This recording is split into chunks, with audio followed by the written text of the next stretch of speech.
Hey everybody, this is Erica from the Classy Climb blog. I've been a little bit under the weather, so you haven't seen me in the video form because I'm trying to spare you guys that sick face. But I have been putting on podcasts so that my audience can catch up on some things. And today I just wanted to really reach out and hit you guys about building a life instead of attacking each other. Instead of going for the jugular. Instead of a lot of the noise we're hearing in society right now. Rise above it. And how do you do that, right?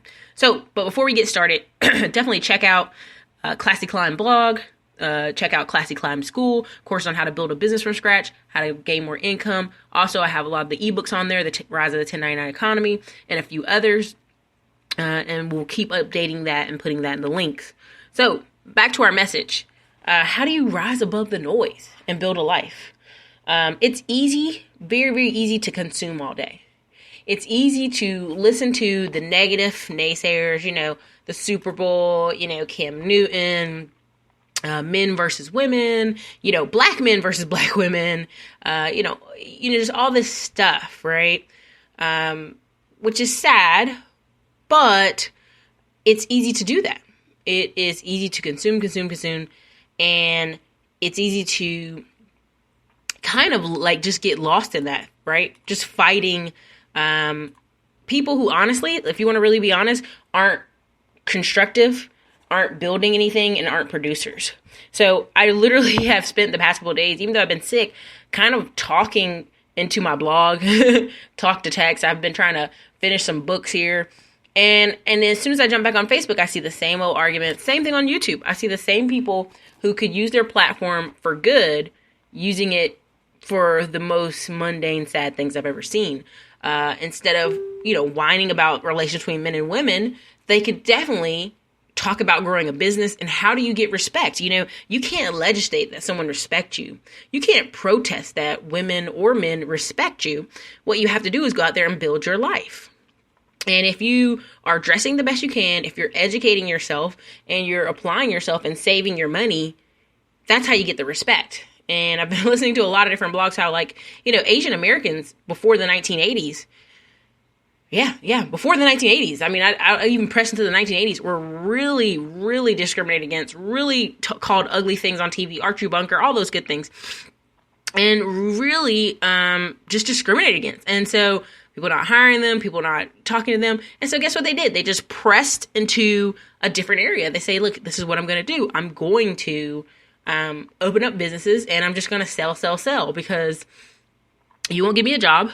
You really don't want me living in your neighborhood. So that's okay. I'm still going to live my life. I'm still going to do, build for my family, build for my children. And guess what? Over the course of the next 30 years, you can't go on TV and say one bad word about Asian Americans, whether it's school, their kids going to school, or it's about how they build businesses, or, how they have, if you ever see UCLA, the whole school, UCLA. So, and it's really, really sad that instead of kind of focusing and harnessing our energy on amazing things that could just help so many people in their lives, we kind of ball down under the noise.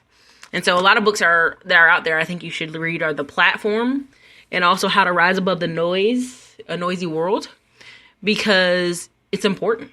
I mean, there's a lot of noise going on. There's a lot of people who say, look at those illegal immigrants taking our jobs. Well, we live in one of the greatest countries in the world. And honestly, you have an opportunity to go to community college and get financial aid that illegal immigrant person may not, depending on the state. You have an opportunity to go move. You have the opportunity to relocate. You have the opportunity to do a many number of things. And it's really sad because if you believe the narrative that you're stuck, you're trapped, someone else is taking your jobs, and you don't have the opportunities, you'll believe that narrative.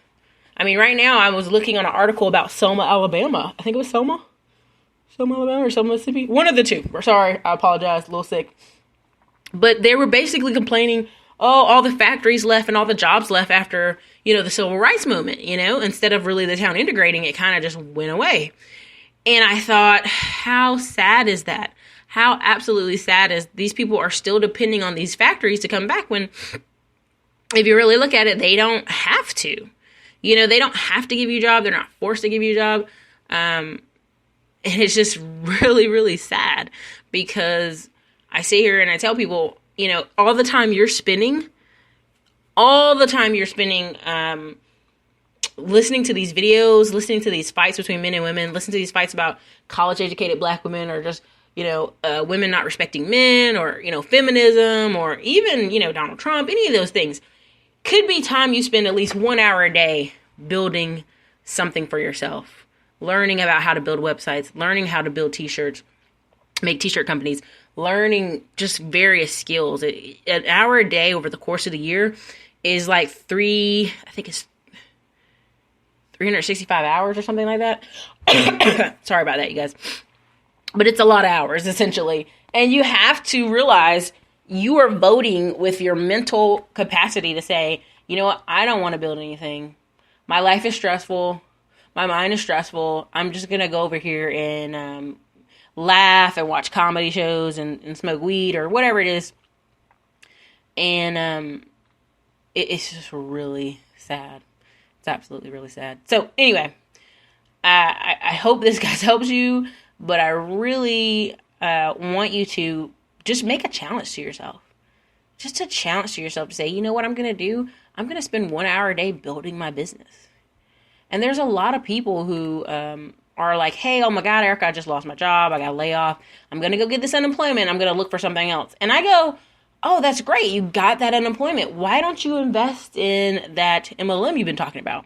Why don't you invest in this or invest in that? Why don't you invest in Beachbody? You have a great body. You work out every day at the gym. It keeps your gym membership.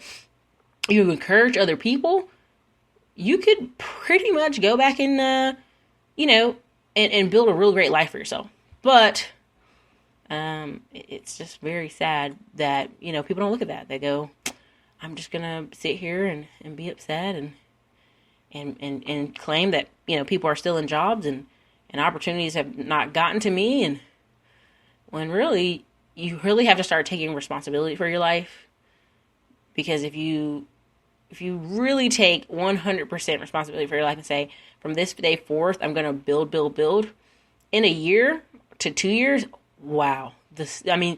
I keep telling you guys, I can go look online for people who started with a cell phone, then went to a more professional phone, then went to a camera, then even a better camera, you know? Like, I've seen that happen where they've just built this career over YouTube, but at the end of the day, guess what? They kept going.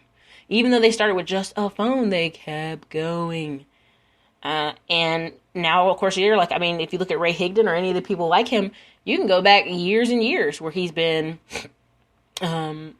building a blog, typing in great information, and just helping people, you know, serving. So now, when he gets paid $100,000 to speak at an event, and he's speaking at maybe, I think, 20 events this year, maybe more, it's important to realize that didn't happen overnight. So, it just did not happen overnight. So I really want to encourage you guys to find something you're good at, find something you don't mind building, find somewhere you can focus. I ended up reading today a guy who bought 4 houses in 10 months. And many people were like, what? He bought 4 houses in 10 months? It took me 3 years to save up for this one house down payment. Well, you got to realize, instead of him aiming for a $350,000 house or a $400,000 house, he purchased a $67,000 house and a $47,000 house and turned around and rent them out for around $800, $900.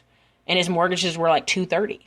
So all of a sudden now this man has 4 houses who probably providing him, I would dare say $2,400 after everything's said and done. Now, you know, let's take a little bit out for insurance. He might be down to $2,000, but that was $2,000 in his pocket. And once those houses are paid off, it's even more money in his pocket, and he has equity. So you have to determine, is this how I want to spend my day? Arguing on YouTube about what some man said? I'm not going to change his mind. We've seen the men go your own way movement for a while now, and it's pretty much dying. It's left to basically 50-year-old men who are angry that maybe they should have changed their mind and got a wife and kids. So now they're the grumpy old man that goes to Dominican Republic all the time, looking for strippers, looking for hookers. So, every teach his own, their own life. If that's your life, great. but don't come on YouTube sadly whining about it. It's kind of very, very sad. So take this time and take, this podcast and take YouTube and just promote positive energy, positive motivational stuff, and actually how to grow a business, how to build your life. I mean, I've been telling you guys, I've actually challenged myself to stop saying I'm going to go to Italy and put my feet forward. And guess what happened? When I went and looked for a ticket, I got a DC ticket to Iceland for $200, a ticket from Iceland to London for $40, and then a ticket from London to Naples, Italy for another $65. So I'm going to Italy for, let me see here, 300 and some change, 400 and some change each way. So it's important for you to, if you really sit down and focus, most people say, oh man, it's going to take me like $4,000 to get back and forth and do all the stuff I want to do in Italy, and I'm going to have to use my credit card. No, you really just have to really sit down and focus and say, listen, I'm going to plan this out a little bit. I'm going to put a few months in advance. For me, I put 100 days in front of myself. So that way, for 100 days, I had no excuses on, I couldn't get a hostel or a hotel. I couldn't get transportation. I didn't have enough money saved. All those things. Because this is a completely profit trip. It's off of the money I'm making from my podcast. It's off the money I'm making from YouTube videos. It's off the money I'm making from my ebooks. It's completely off that money. So, you guys have an awesome night. This is Erica, Classy Climb Blog. I want you to focus. Find something you can do this year, even if it's 1 hour a day. Guys, have a great day.